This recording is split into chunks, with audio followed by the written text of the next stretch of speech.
Wars are raging.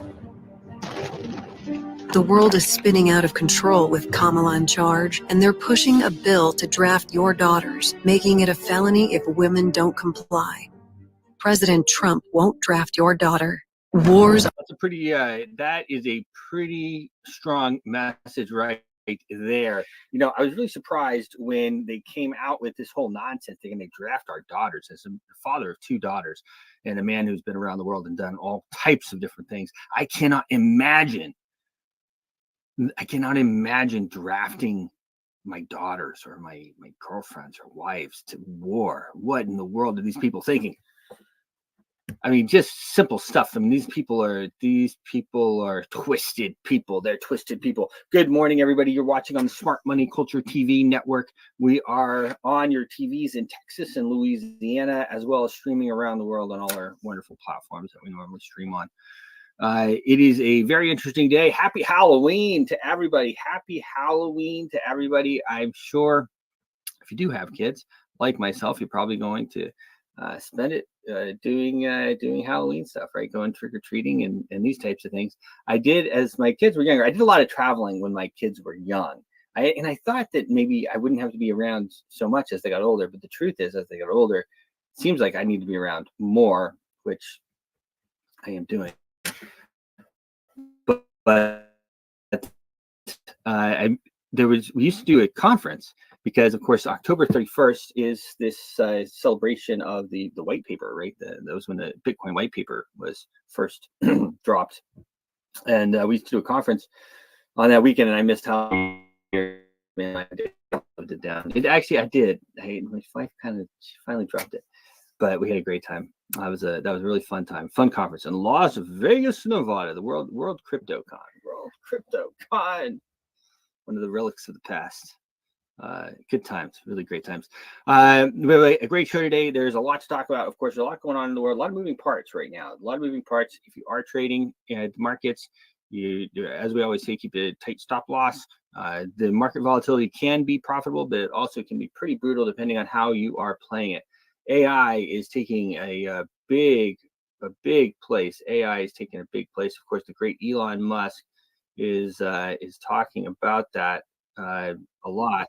He's one of his areas. I did have this interview queued up here, just actually a clip, and it's about Elon, and he's talking about these AI clusters. And he just built an AI cluster, and it is it's like superhuman computing, supercomputing, artificial intelligence. Unbelievable what they're able to do.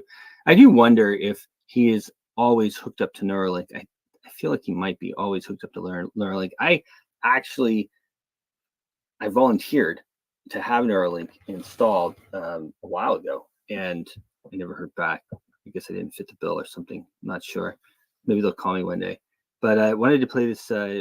Just a little clip of this interview. AI is just really front and center right now. Elon, we have a number of national leaders, corporate financial leaders from the Middle East here. What's your advice to decision makers here in the room that don't want to miss the AI transformation and will be part of the leadership of that AI transformation?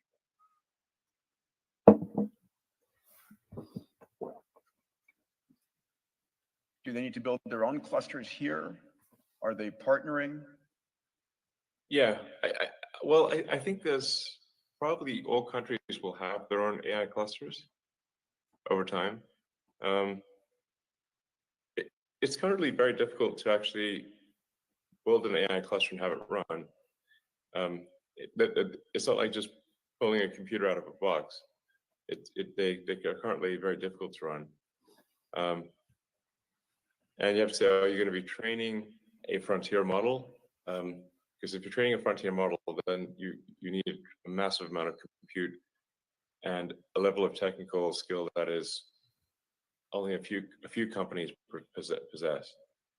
But over time, I think every country will have AI compute clusters. Elon, we have pretty interesting. The future is really bright. I can tell you, even right now, stem cells is something I've been looking into. stem cells, we're gonna, there's more and more people we hear right now living to be over 100 years old. More and more people, and I mean having a nice life, So we are probably the first generation that is going to have a chance at indefinite life or very, very long extended life. So it's important to keep yourself in shape. It's important to access these new technologies as you can, and continue to really better humanity, better what we have going on here. Like I said, there's so much going on in the world right now, and it's easy to get lost up in the U.S. election and everything else. And even myself, I've just gone back and forth over the whole thing. I mean, it makes me sick even to think of that we have these magic electronic voting machines and the mail-in ballots for such an important election. Trump comes out yesterday and says, or it puts his people out, I guess, his officials saying that, hey, before I get in office, he tells Netanyahu, before I get in office, I want this Gaza war ended. And, that's the type of talk that I like to hear. He's been doing, I think, whatever he needs to do to get elected over the last few months. And it is hard. You really can't fault the man for doing that. He has done whatever he needs to do to get elected. I mean, we're talking about from, saying and, courting people that I would just makes me want to throw up, to hopping in a trash truck and wearing the vest. I mean, this guy is just unbelievable. To, just doing whatever it takes, like whatever it takes. And that's what you want to see from a guy that is the leader. I mean, every single thing that has happened, he has just taken it, like every single mistake that these guys have made, he has just taken it and ran with it. Really unbelievable. This is right here. This is another clip. This is him. This is the great Donald right here. And you can watch how he is actually the person who is behind the content and everything. Really interesting. This is from one of the, this is like a backstage thing that they're doing with him. We'll probably all get to see this at a certain time, but this is a clip that they put out. Really interesting because you see how the Donald works with his team here. And you have Matt Gatz here. You have his social media girl. You have a few other people here. Really interesting to watch this go on. It's just it's a little under 2 minutes. Thank you.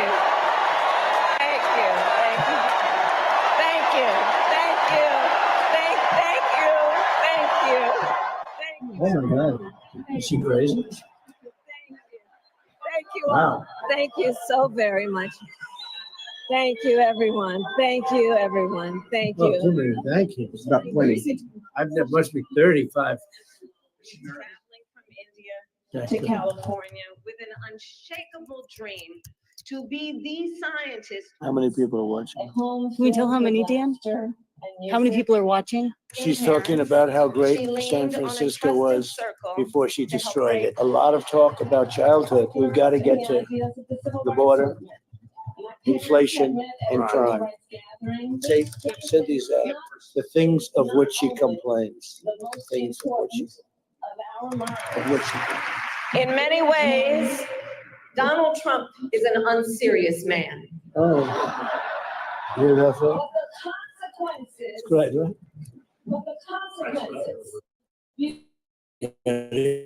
These prosecutions were all started by her and Biden against their political opponents. Get that out right away. She paid and raised bail. She paid bail to get the violent rioters in Minnesota out of jail.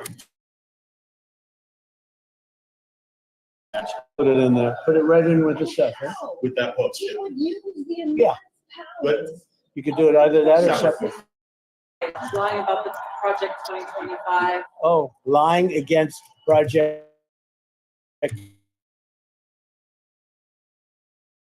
That I have absolutely.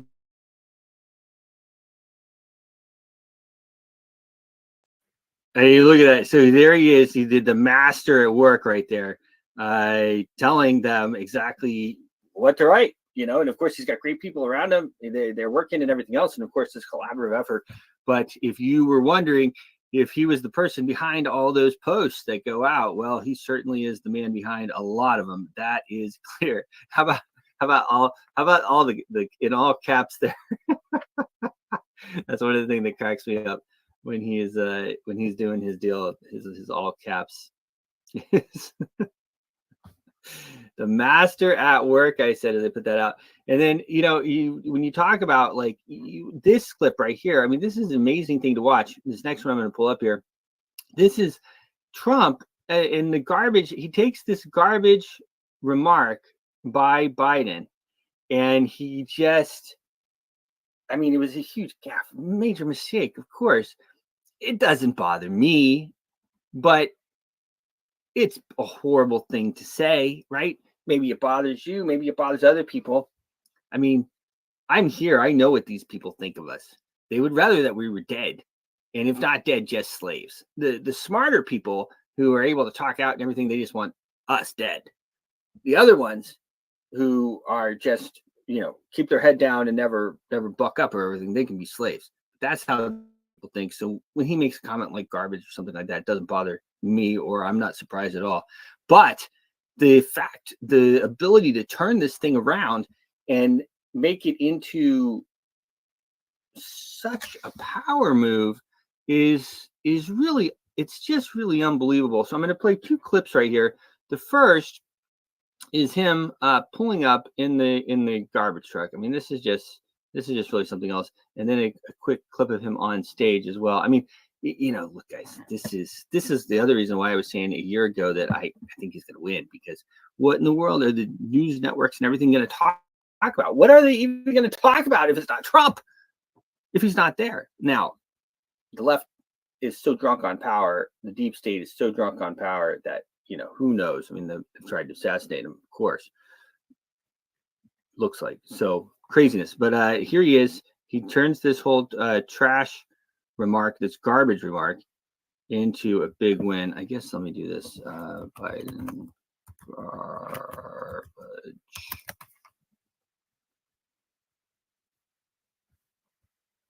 Okay, so first I'm going to show, of course, this is a very short clip, but I'll show the garbage so it'll all kind of make sense. Maybe you didn't see the garbage remark. I mean, this is Constable. And it's or Puerto Rico, where I'm in my home state of Delaware. They're good, decent, honorable people. The only garbage I see floating out there is his supporters. His demonization is seen as unconscionable. The only garbage I see out there is his supporters, he says. And I mean, geez, Louise, this guy, he's about tone deaf, right? And then you have the man here, the man with the plan.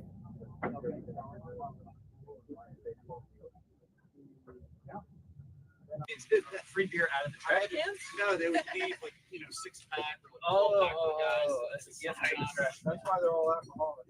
Yeah. He comes out. He's got the Trump trash truck, garbage truck. I mean, the thing is, how can you? If you're running against this guy, if you're Kamala and you're Biden and everything else, it's like one of those things. Like if you ever played sports or something, maybe you had an opponent that was just. At that time, he was better than you, right? Or they were better than you. The team was better. How you're looking at it. How do you beat those people, right? And it's just one of those things that appears to these people. He is operating on another level. He's operating on another level. I really am glad with him talking about the peace and everything else, because that's what we need. And he is the man to do it. There's no doubt about it. He is the man to do it. I said it a long time ago. He's going to make everybody upset a little bit. He's going to go dance with the Saudis, and he's going to get in Ukraine, he's going to make both sides or whatever, but he's going to be able to bring them together. So hopefully that's what we get. But now this is him talking about the whole setup of the garbage truck and everything else. I mean, this is just like classic. It doesn't get really any better than this. I mean, this is Trump uncensored right here. He's not on any type of teleprompter or anything like that. It's just Trump. Here he is. I said Trump explaining how the garbage truck and orange vest came together. This is a funny 5 minutes. So this outfit, is when he called us all garbage.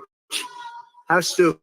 What a stupid word. That blows deplorable away, don't you? Of course, I thought irredeemable when she said deplorable or irredeemable. I thought irredeemable was actually worse, but deplorable seemed to catch up. But this garbage stuff blows it away. So I'm in this beautiful plane. I'm enjoying myself. Have a wonderful suit on.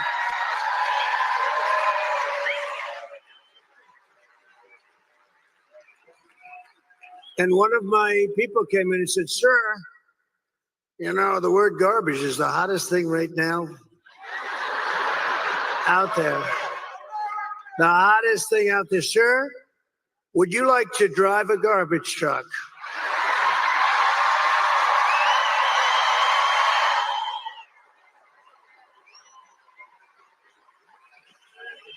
Now we're about, 30 minutes from landing. We had to do this pretty quick. I said, "It's sort of cool though, isn't it? Because, and I said, I think that's okay, but, I don't feel comfortable wearing a suit." And they pulled up this garbage truck. I don't know how the hell they did it so fast. I have very capable people. They put a big sign on the truck. Did you see it? I think they showed it. Yeah.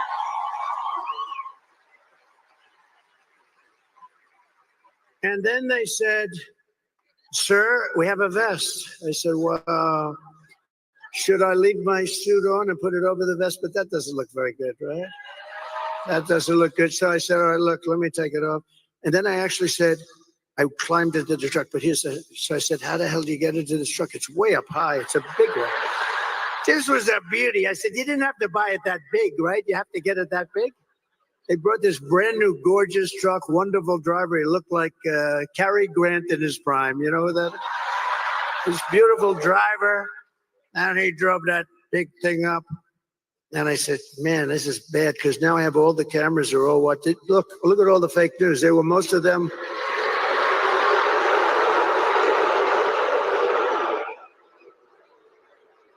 No, most of them, many of them were there. And I'm saying, oh boy, one little mistake with these guys and your political career is over. You can't even. So I said, man, if I don't get up there, this is going to be very embarrassing. These stupid people, they'll say, he's cognitively and physically impaired. And I can't do that when I'm alongside of this great athlete. I got to get up to that. So look, the first stair is like up here. I'm saying, shit. So I had the adrenaline going and I made it.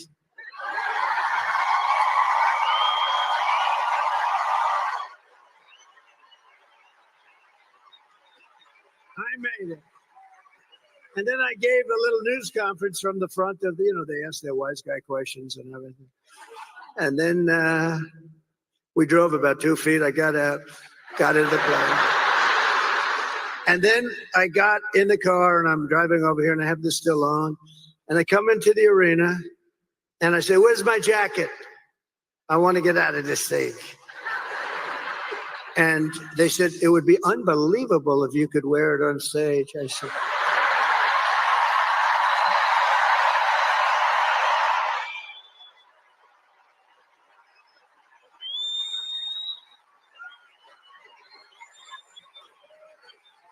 I said, "No way. I got 25,000 people standing outside. I got all these people here. There's no way I'm wearing it on stage." They said, "Oh, okay, sir." I said, "Get me my jacket." But if you did, it actually makes you look thinner. I said, "Oh." And they got me. I said, "I want to wear it on stage." When they said I look thinner, I said, "In that case, I'll wear it on stage."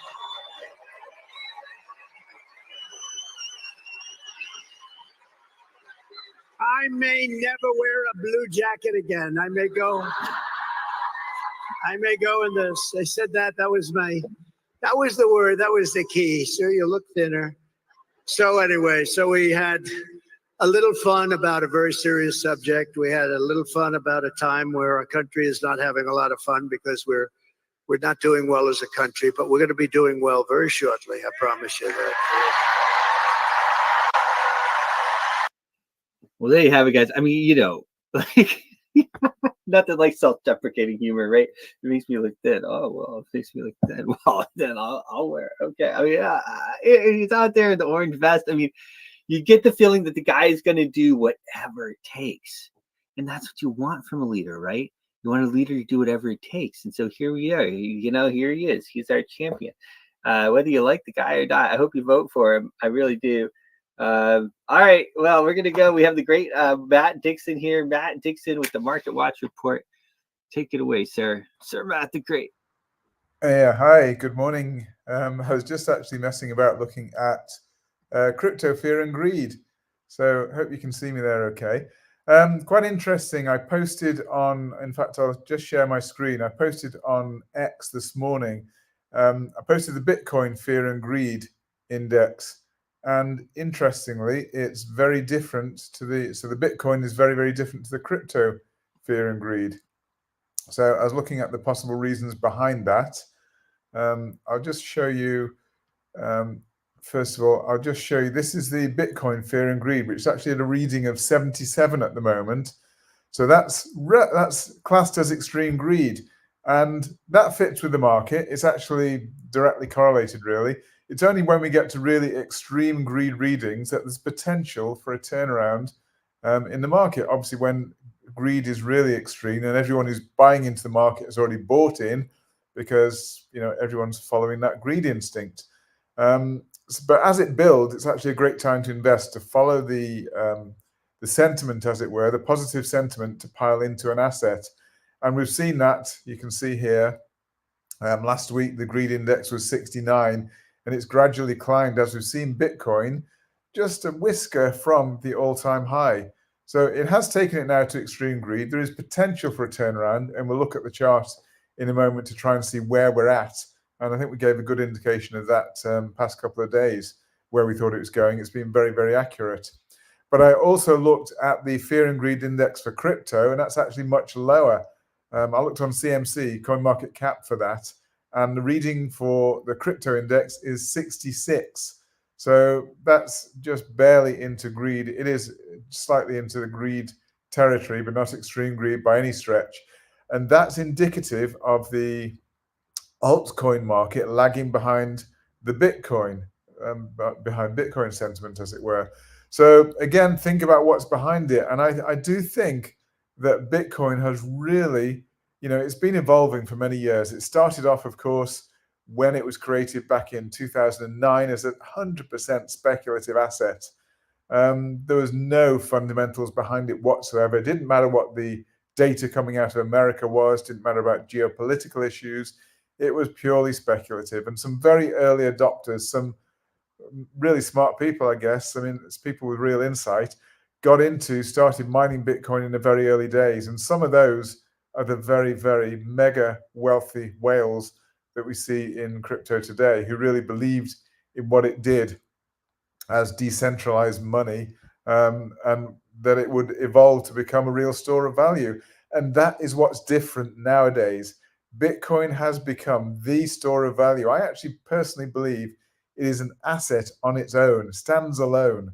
It's got better stock to flow ratio than gold now. In other words, there is less new Bitcoin being created by the mining process as in relation to the amount of Bitcoin there than gold being mined in relation to the amount of gold there. So Bitcoin is theoretically, it is a better store of value than gold. So it's very, very different. It's really evolved into something quite unique on its own as an asset. And this is why we've got the massive institutional adoption.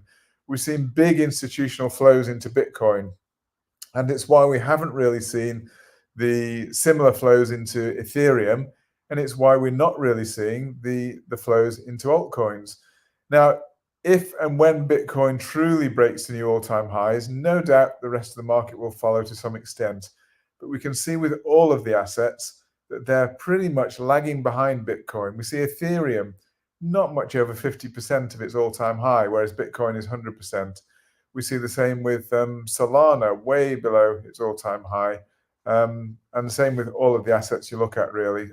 XRP in particular, way, way, way below its all-time high. Yet Bitcoin is pushing all-time highs.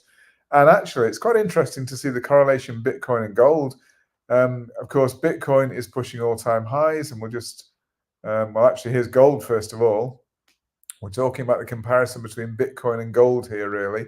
And I think they're very comparable these days, but I actually think Bitcoin is an awful lot more useful than gold. But gold is still seen as the traditional safe haven store of value. So here's gold, toying again with all-time highs. Amazing indication once again. We get we put on these indicators. We showed it, we've shown it recently that we now have regular bearish divergence. That's where we get higher highs in price, lower highs in corresponding RSI values. And that tells you that there's a reversal likely. Doesn't have to be a major reversal, but it's just telling you there's likely to be a sell-off, and that's already begun. Gold is a little bit lower. It's down $8 so far today, and potential for a little bit more turn down, but we're still very much in bull territory.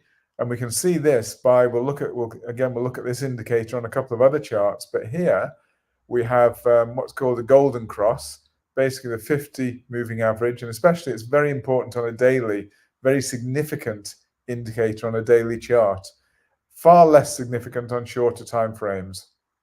But on the daily, we've seen here a clear cross of the 50 above the 200 moving average. That is known as a golden cross. It's very, very bullish.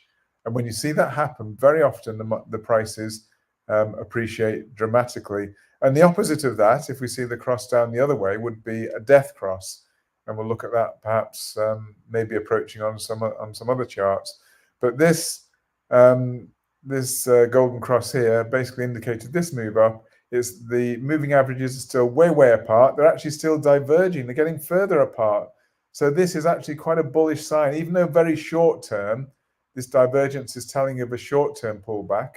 Right now, again, if you did an Elliott wave analysis on this over various time frames, you'll see that yes, short-term we might get a bit of a pullback. I would view that as a good buying opportunity, a good opportunity to do more dollar cost averaging. When I want to build an asset within my portfolio, I'll do it using dollar cost averaging, and I will be looking to buy the troughs or buy the dips. And that's what I'll be looking for. If we get any reasonable dip on gold, I think it's just another opportunity to buy that dip and add to your asset. So that's gold. Again, we'll look at Bitcoin now, which is the what I'm comparing with gold. There's Bitcoin. So you can see we're still, when it comes on, we're still there or thereabouts, all-time high. Obviously, that's overhead resistance. No doubt that was the all-time high. It's the pivot high. It seems to be corrective down, corrective up. So there's potential, serious potential for a pull down. Not saying it's definitely going to happen. There are no definites in trading. If there were definites, then there'd be no such thing as trading, because everybody would know, and there'd be nobody would sell the asset at the wrong time or buy at the wrong time or whatever. So there wouldn't be a market. So there are never definites in the market. But from a risk reward perspective, there's a good potential sell. As we tagged the top here, we actually tagged it. That was a good time to go short with a stop loss just above. You can now move that stop loss just $1 in profit below. And then no matter what happens, if the market goes through the roof and Bitcoin goes to $1 million, at least you don't lose any money at all. But if it goes according to what the chart is likely telling us here, then potentially you can make a lot of money out of that particular move. We'll look at a couple of others as well while we're here. I think that we will, well, I'll just move on to Ethereum just to show you the kind of difference that we've got. So remember, Bitcoin was pushing, challenging all-time highs. Ethereum, if we go back further, we can see even higher levels on Ethereum further back. We'd have to go back quite a long way to see that. I might even go to the weekly just to show where we're at. We can see here, this was the all-time high for Ethereum, and it was all the way back in, let me just check the date, it was in November 2021. So quite a long time ago now, we saw that all-time high in Ethereum. So Ethereum, again, it's not that store of value that Bitcoin is touted as now. Bitcoin is clearly a good place to be, because it also, unlike gold can't be used for an awful lot these days, apart from jewelry, of course. But in terms of actual usefulness in business, it doesn't have much utility at all.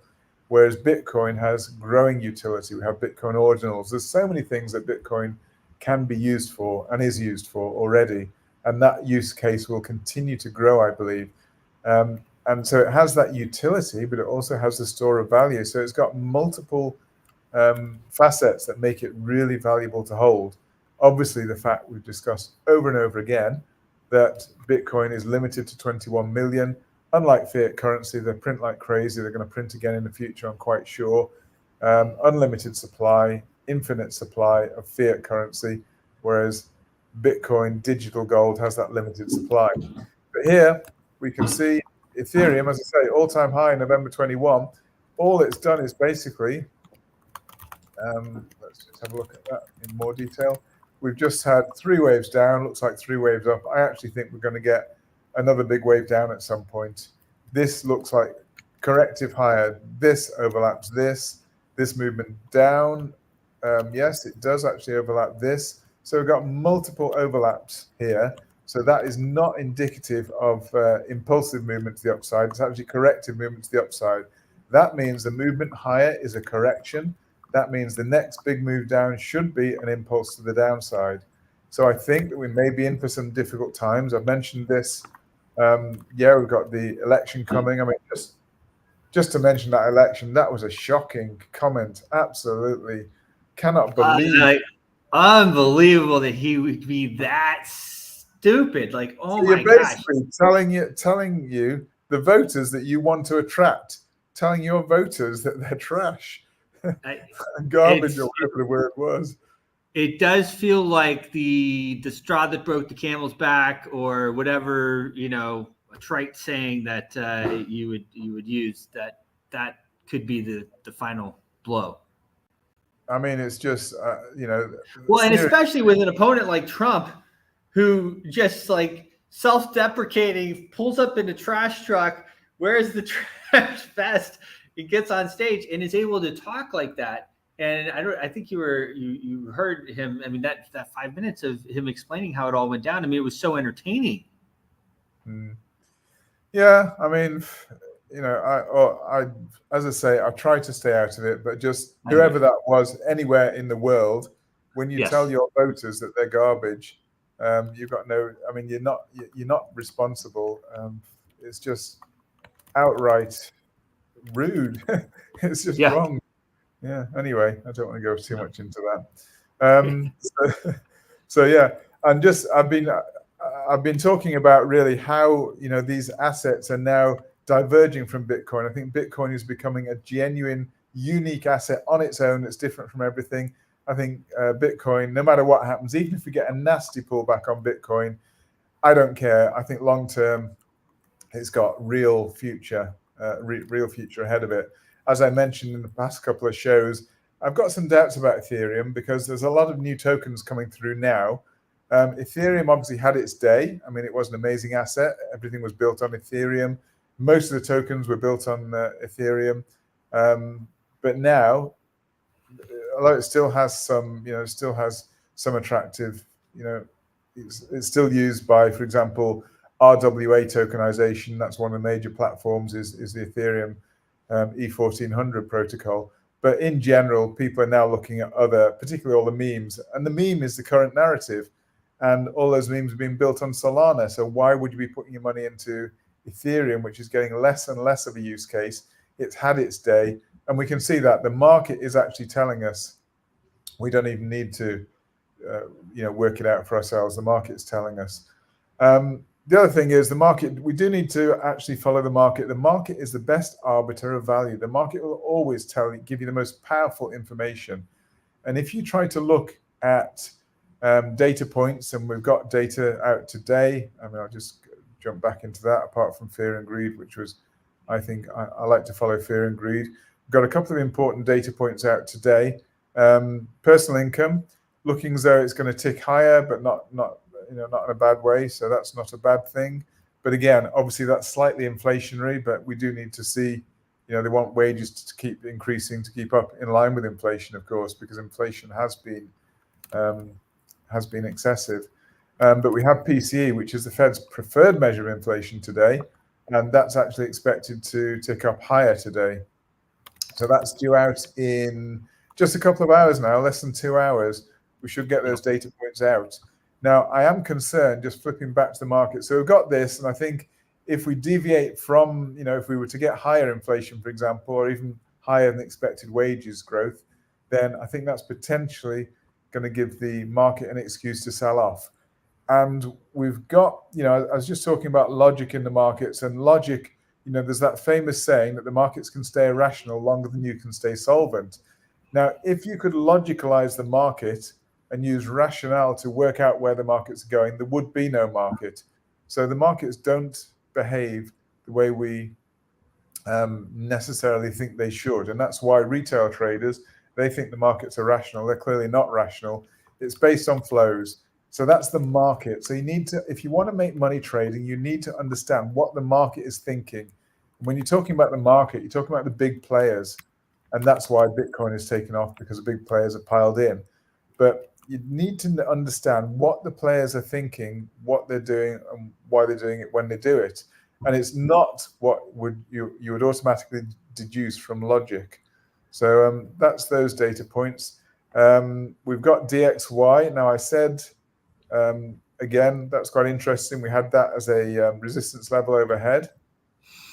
That we're on weekly, so it doesn't show. If I put it on 4 hour, you'll see why that's so important.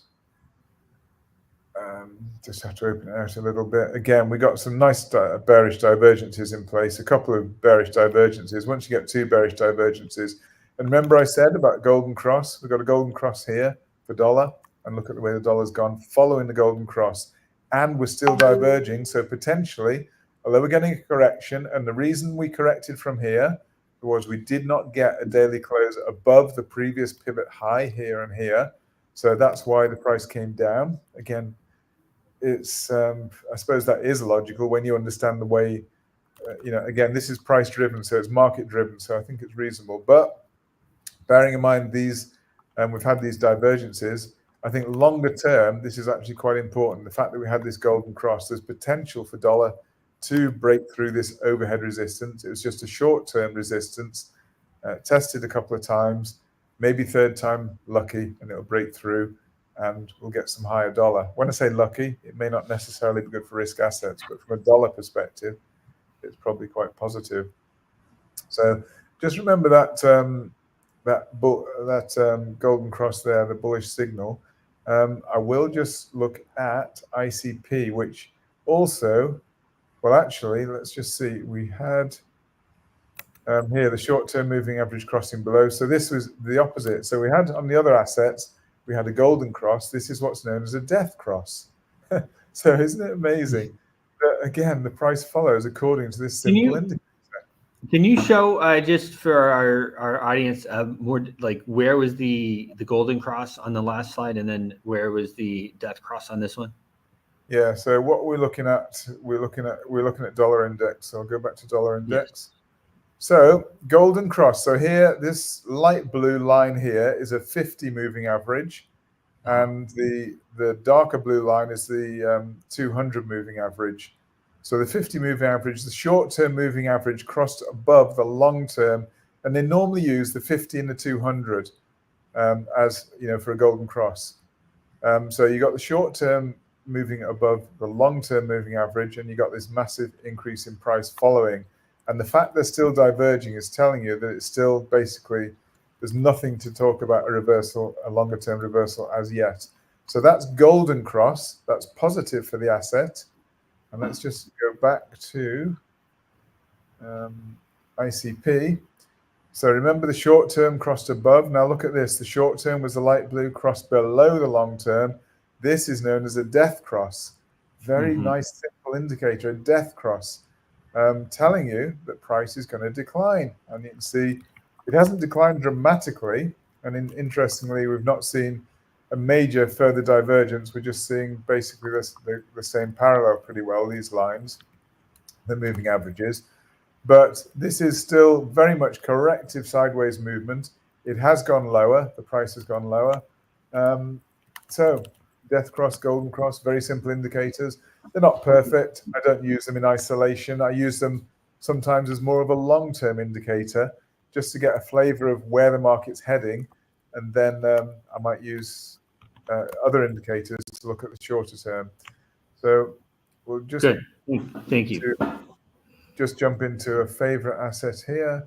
So obviously Solana, we potentially have had an ABC higher. Now again, if I just scroll out a little bit, we'll see that I drew this. This isn't anything new that I've done. I have wave 3 labeled for weeks, if not months now, as a potential top of wave 3, and basically some kind of corrective movement down wave 4. I still think there's strong potential for a movement down. And what gave me the sell signal here was the fact that we just put the overhead resistance line here, touching the pivot high here, the pivot high here, then just transpose it long way, and then we just touched it the other day. So when we touched, that was the good risk reward level to set a potential sell for a potential move down in price. Now it has moved down in price. Again, I would probably urge people to protect just a little bit because there's still potential. We could break through higher. Maybe the correction was complete here and we're going to push up higher. But if you'd followed this particular overhead resistance, as soon as it touched the resistance, and it did touch it precisely, then you can put your little short trade on. As soon as it's moved into decent profit, and actually we're still $10 below that pivot there. We're about $10, roughly $10 below the pivot, even $8 to $10, whatever.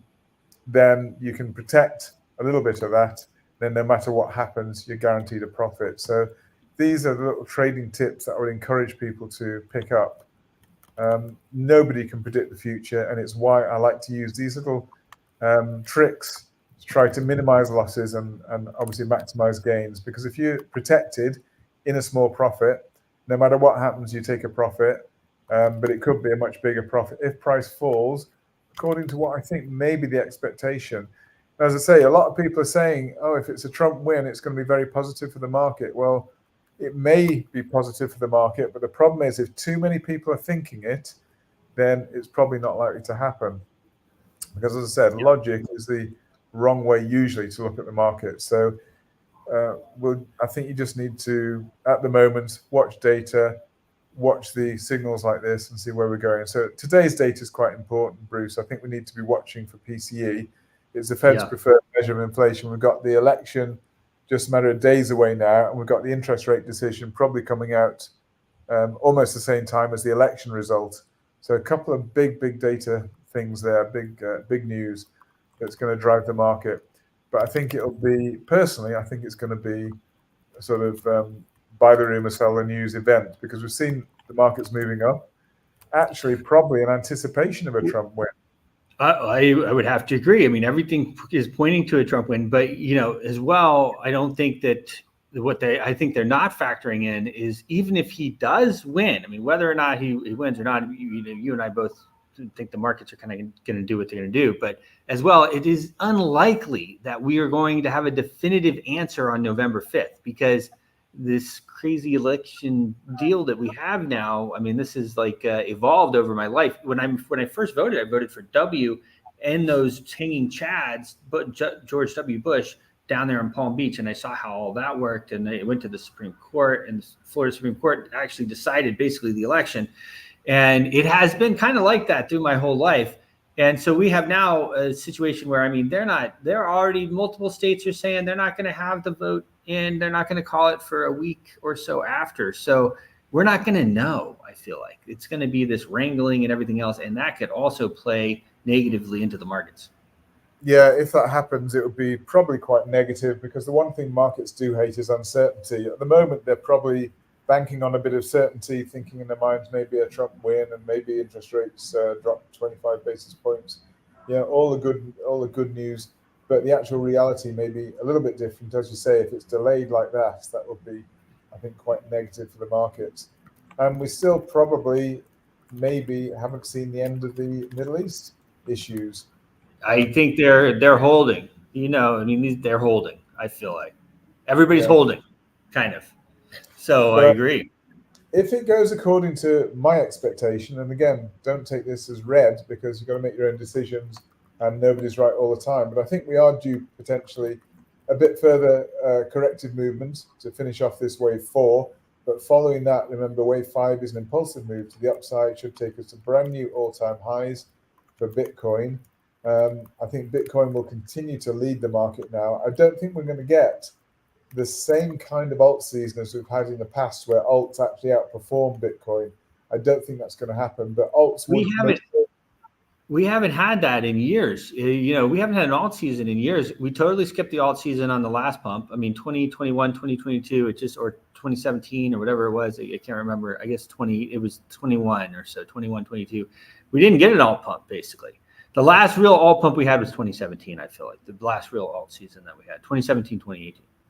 Yeah, and I think too many people, to be honest, I think with crypto are trying to still trying to think in terms of cycles repeating themselves. Well, crypto is way too young to talk about repeating cycles. If you look at something, a pattern, you need a decent amount of data repeating itself time and time again to actually establish a pattern.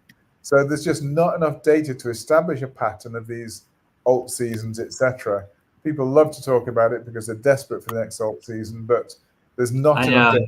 I just keep dreaming about it. I was laughing with one of my buddies. We used to trade together all the time, and he just kept saying, "Yeah, and then we're gonna have the alt season." And then it was like a couple of years later, I was looking at him like, "Well, you're gonna be right one of these days." Yeah, the clock is right.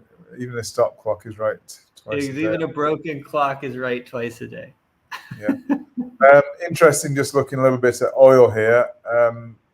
I did mention the other day that this gap here that we had in price is likely to fill. Markets tend to fill gaps, and that's precisely what seems to be happening at the moment. We're into that gap at the moment.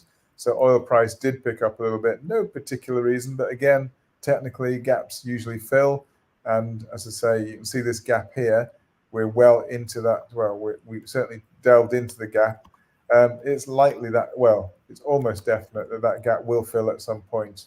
So I think we will have, although we talked about potential negative influences on oil price, with supply and demand, we talked about that, but I still think at some point we will see a higher price. So I wouldn't be averse to placing a long trade on oil with good risk reward, sensible stop losses. But you've got to bear in mind, don't over commit, because there is still the risks are to the downside with oil, because if the economy is beginning to slow a little bit around the world, even if not America for the time being. I mean, don't forget, America also produce a lot of their own stuff now. They're quite self-sufficient with oil and gas. Indeed. So you're looking at oil price in the rest of the world. If we're moving into recession in Europe, China, and UK, then potentially. I was reading this morning as I was putting the show together. China, they've had like the biggest drop in billionaires over the last 3 years, mainly because of the housing crash that's going on there. We don't talk about it that much because, of course, it's China and it's so huge and everything else. But there's a lot going on. Yeah, a lot that can happen in the global markets. If China is shrinking, supply or demand for oil, which is massive in China, goes down, that is going to affect things. Yeah. So, I mean, demand, Europe is definitely headed for recession. UK as well. They had a budget, I think it was yesterday, UK had their budget, and they're actually looking at borrowing, I think, a further £50 billion, which in UK terms, that's a lot of money. And they're looking at borrowing that. But the OFS, the financial people, basically said that that's probably not going to be positive for the economy.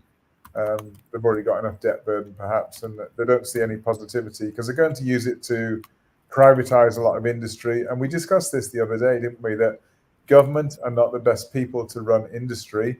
Private people run industry for profit. Governments run industry for jobs. And you can't ever fire them. I mean, the way it's all set up, I don't know how it is in the UK, but most governments are the same. Once people have their government job for, let's say, 3 years, it's all over. I mean, you can't hardly fire them ever. Yeah, I mean, government jobs, they're the jobs to have, I guess, if you want an easy life and a guaranteed amazing pension, etc. So government are not good at running business. The Labour government, again, are not really wanting to get into politics, but they tend to support public ownership. So government ownership of business. And that's not necessarily a good thing. So anyway, the OFS said that they think that the UK economy is potentially in trouble. And we have seen we did see the pound dip a little bit following the budget. So it's not seen as that positive, even though they're borrowing a load of money to try to stimulate the economy. they're actually increasing taxes by a massive amount as well. So all those things that you talk about with the US, we get in the same sort of trouble on a smaller scale, I guess, in the UK. Yep. And then just finally, we can see pretty much across the board, actually, virtually everything is, well, not everything, but most things are negative across the board. Bitcoin is one of the standouts.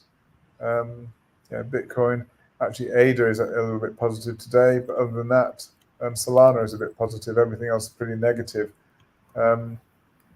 So I think this is going to remain the case. So we've only got now, how many days now is it? Is it a week till the election? Less than a week now. It's less, like 5-6 days. Yeah. Everybody's already voting and everything else. Yeah.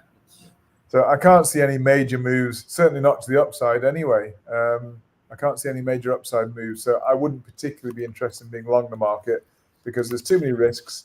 At best, they're going to be treading water. So I don't see any major upside in anything. So just as a sort of final thought, I think we're treading water for a week. But as I say, just final thought, let's watch out for that data today because these are the final pieces of the jigsaw now, this data, the final pieces, which will inform the Fed as to their decision. I think it's nailed on. It's going to be a 25 basis point cut.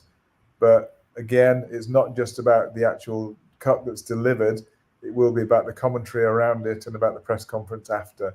Although that press conference is getting more and more boring every time. They don't seem to ask any probing or interesting questions. So let's just hope this one's a bit better. Yeah, it's all scripted these days. It's all too much. Probably always been scripted, but it's more obvious now. Yeah. Anyway, thanks everybody for listening. It's been a pleasure and look forward to catching up tomorrow. Amazing. Cheers. Thank you. Thanks. Thank you. Bye-bye. It's great. Matt Dixon with the Market Watch Report. I'll tell you what, guys, there's a lot going on in the world right now, and you can see I had a costume change. I'm here doing dad duty at the ice rink. Started out the show in a suit or a blazer, and then here I am now. You know, you do want to trade carefully. I find it very hard to believe that we are going to have a definitive answer on who has won the U.S. presidential election on the night of November 5th. And we may not have a good answer on who won the election for quite a while after the election. And that is going to feed into uncertainty of the markets. Now, what they did last time was they really pushed the market. So in 2020, after they claimed Biden won and everything else, they really pumped the markets really hard. So that could be the case as well here. 100% could happen. And you want to be able to trade carefully, put yourself in a good position. Any pullbacks and everything. I mean, long term, everything is moving to distributed ledger. You have all the banks. I mean, why in the world would you settle trades and everything any other way when this technology is far superior? I mean, you even heard Barry Soetoro, the guy known as Barack Obama, say, this is like having somebody having a Swiss bank account in their pocket. How dare they have a Swiss bank account in their pocket? Meanwhile, the guy's got $1 billion sitting over there in the Vatican. That's a funny story in itself, allegedly, I should say. You can look it up. I won't look at it now. But the Vatican sent a letter, and supposedly, according to this letter, Barack had $1 billion sitting over at the Vatican, and Mitt Romney had something like 500 million sitting over there at the Vatican. So made you wonder, Mr. If you're old enough to remember, I can't find the clip at all, but when Romney lost the election, they said, "How do you feel about it?" And he goes, "Well," he just like shrugged, says, "Oh, that's what. Oh well." He goes, "Oh well. Oh well." It was weird, man. It was weird. It definitely felt like he did not want to win that election as it went on. That's a lot of money involved, guys. You get $500 million. Did I say $500,000 before? 500 million is what I meant. You get $500 million, $500 million for doing something, and that's enough to buy most people. Most people are going to fold at that point, and they're going to take the money, and they're going to run.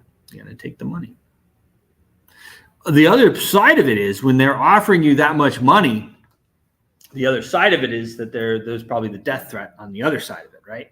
So take the money or else. Take the money or else. I did hear through the grapevine that the great Elon Musk has been floating finally ending the Fed. I'm not sure if that is true yet.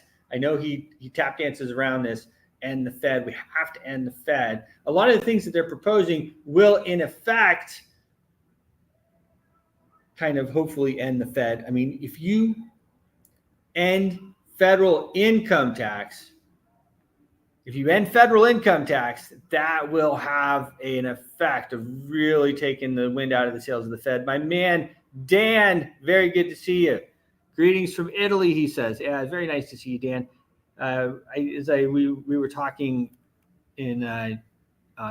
earlier, and I'll tell you what, I took my girls to see our family in Italy over the summer, and it was absolutely beautiful. I will say this. A lot of people think, oh, these countries, it's over for them, and oh, they have fallen and everything else. And you guys have it better in Italy, believe it or not, than we have it here.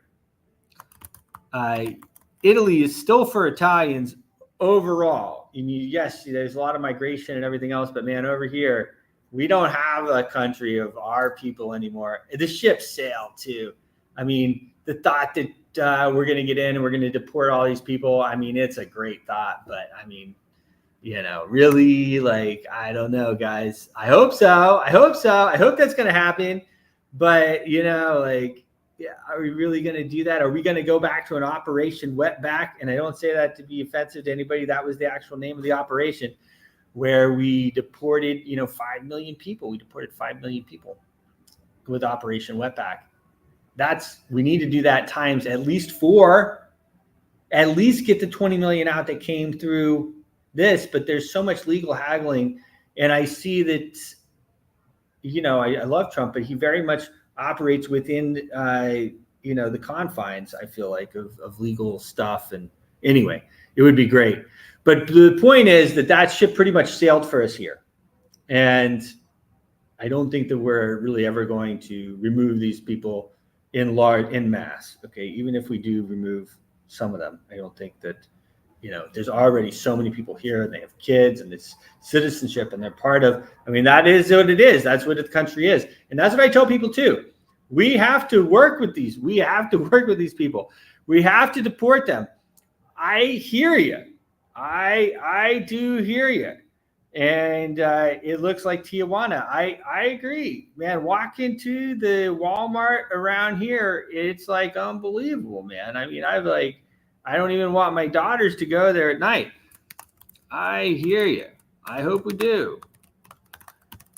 But the last time Trump got in, what did he say? We got to have a heart, and all of a sudden he wanted to make the Dreamers legal and all this stuff. And so it's a lot of money involved. And that's another thing that people don't really talk about. Every illegal or every person or whatever you want to call them that comes in, it's money. So the central bank, the Federal Reserve, the crooks that are in charge of the money, they mint a bond, they make money, and then they trade it on the open market. Every time somebody is born, they do that. But they also do it every time an illegal comes in, every time a new person comes in. That's why they want everybody to register. And that's why they're willing to give more. And not actually, who cares? They don't care how much money they give them, because every bit of money they give, they make 3 to 5% on every dollar they mint. It's a big, big scam. Now, I hope and I pray that Trump and team are tap dancing around and that they are going to do what needs to be done.